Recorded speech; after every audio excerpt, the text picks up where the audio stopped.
here's minutes from our October 1 Auburn City Council meeting. Begin the meeting by recognizing our outstanding employees with the City of Auburn, and I'd like to read to you a memorandum from Allison Hall, our Parks and Rec Director, about Chris Ondy, who is our October Employee of the Month.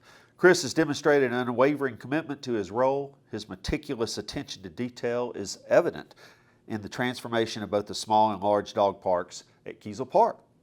His efforts have not only enhanced the physical appearance of the dog parks, but have also created a welcoming and inviting space for all of our citizens. So thank you, Chris, for doing good work on behalf of our citizens, and congratulations on being recognized as the Employee of the Month for the City of Auburn.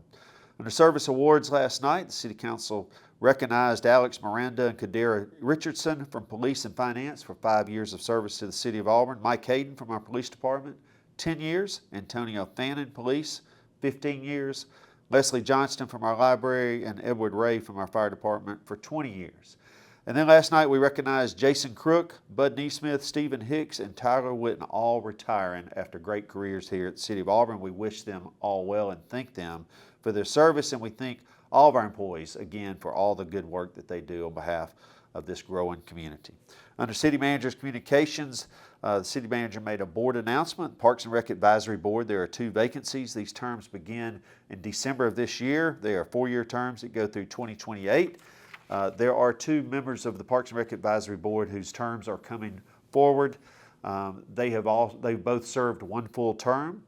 As we always say, the City Council recognizes that if citizens have served 1 full term and they're interested in serving a 2nd term, and they've done a great job, that more times than not the City Council has reappointed those citizens to a 2nd full term. But if you're interested in the Parks and Rec Advisory Board, certainly go to our website, read about what they do, how often they meet, and if you would like, certainly fill out an application and we'll be happy to consider.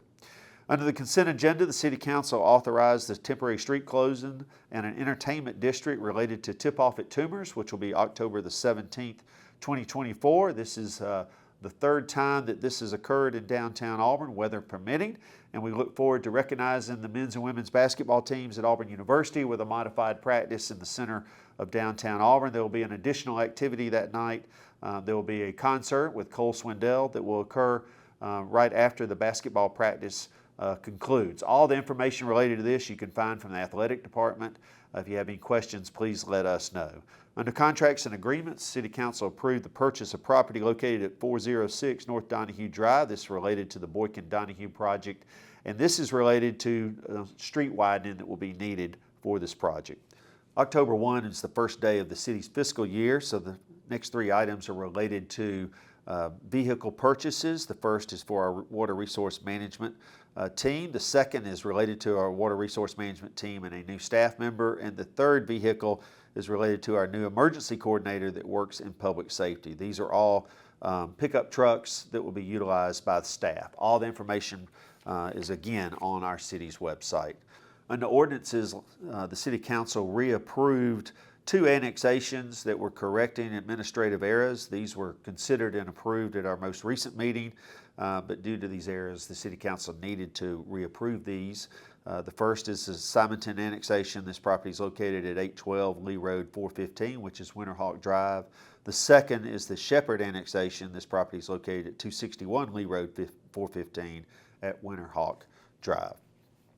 Under contracts and agreements, the City Council approved a contract with C-Spire Business for enterprise storage expansion. This is $635,000. This will double the capacity of the city's enterprise storage systems, and this is a multi-year contract. The City Council also approved, as I said earlier, October 1 being the first day of the fiscal year, the purchase of a front loader and dual cart tipper for our Environmental Services Department, as well as the purchase of 3 side loading collection trucks for our Environmental Services Department. All of these vehicles replace older vehicles, and they'll be utilized by our outstanding Environmental Services team to make sure that our community is as clean as possible. And then finally, the City Council had a long discussion about the Boykin-Donahue campus project. Ultimately, the City Council approved the amendment that will add the Cultural Center to this project, and then the City Council approved the entire project. We look forward to the Boykin-Donahue campus project coming forth. It will reimagine that area as we tear down and demo the old offices of Environmental Services and Public Works and Fleet Services and our recycle center, and we rebuild with a library, a new recycled center, a splash pad, a multi-use field, and a cultural center. And this is just phase one of what will occur there at the Boykin Donahue Campus Project. If you have any questions about that, please don't hesitate to let me or your council member know. And the final item was approval of an alcohol beverage license related to Tip-Off at Toomer's on October 17th. Under Mayor's announcements, I want to thank Congressman Mike Rogers, Congressman Dale Strong from Huntsville, and Congressman Tom Cole from Oklahoma, who were in Auburn recently for a visit to the GE Aerospace plant. It's fascinating to understand what GE is doing as they build parts for jet engines right here in Auburn, Alabama, providing great jobs for our community. And I want to thank those congressmen for taking time to visit Auburn and to visit the GE plant. I want to say thank you to President Chris Roberts and First Lady Tracy Roberts for hosting public safety dinners recently.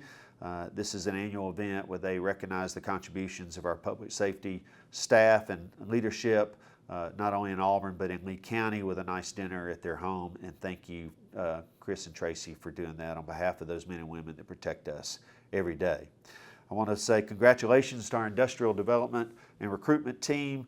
The Elgin announcement was made by the governor last week, Governor Kay Ivey. We look forward to Elgin coming to our community. They are a bearings and chassis manufacturer that will be making a $100 million investment into the city of Auburn and hiring 160 employees for great new jobs. Thank you, Elgin, for choosing Auburn, and we look forward to working with you. And then I'd like to recognize two gentlemen for their contributions to our city. Captain John Lockhart recently passed away. Captain Lockhart was a member of the Auburn Police Department for many years. Captain Lockhart was the second African-American police officer in our city's history. A great man that raised a great family. I was proud to recognize him with the Mayor's Lamplighter Award in 2023, and our thoughts and prayers are with his family. And then also Brian Henry. Brian has been a member of our community for a long time. Many people know him as the bike dude, as he spent most of his career working at the bike shop in downtown Auburn. But Brian also dedicated himself to Auburn Parks and Rec and the boys and girls baseball and softball programs. And we thank Brian for all of his contributions to Auburn, and you'll be missed, Brian. This is Mayor Ron Anders with the Mayor's Minutes.